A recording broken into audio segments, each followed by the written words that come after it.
ఓం సాయిరామ్. ఈరోజు సాయి స్ఫూర్తిలో ఆత్మహత్య మహాపాపం. జీవకోటిని సేవించటం, రక్షించటం ఉత్తమ ధర్మాలు. ఈ సేవ స్వార్థరహితంగా చేస్తే క్రమంగా మనలో సేవాభావం పెరుగుతుంది. మనసు ఆర్ద్రమై భగవంతుని పాదాలు చేరడానికి ప్రయాణం చేస్తుంది.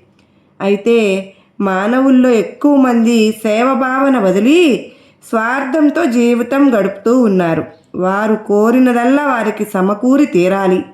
ఆరోగ్యం, ఐశ్వర్యం, ఆనందం అన్నీ తమ స్వంతం కావాలని తీవ్రమైన ఆకాంక్షతో ఒత్తిడికి లోనవుతున్నారు.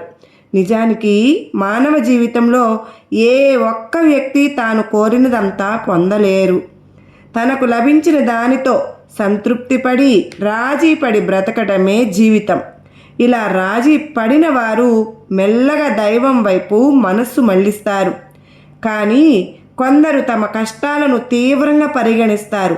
ఆరోగ్యం లేదనో, అనుకున్నది జరగలేదనో, ఏదో ఒక తీవ్రమైన అసంతృప్తికి లోనై ఆత్మహత్యకు సిద్ధపడతారు.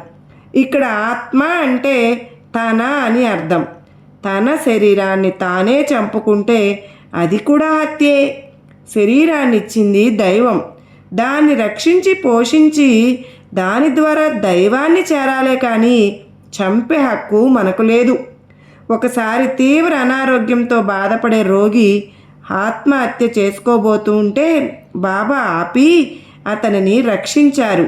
క్రిందటి జన్మ కర్మఫలం అనుభవిస్తూ సాయి చరణాలు శరణు వేడి భవ బంధనాలు వీడి జన్మ సార్థకం చేసుకోవాలి. కానీ తనను తాను చంపుకోవడం బాధల నుండి తప్పించే పరిష్కారం కాదు. సాయి చరణాలను శరణు వేడడమే అన్నిటికీ పరిష్కారం అని గ్రహించాలి. సర్వే జనా సుఖినో భవంతు.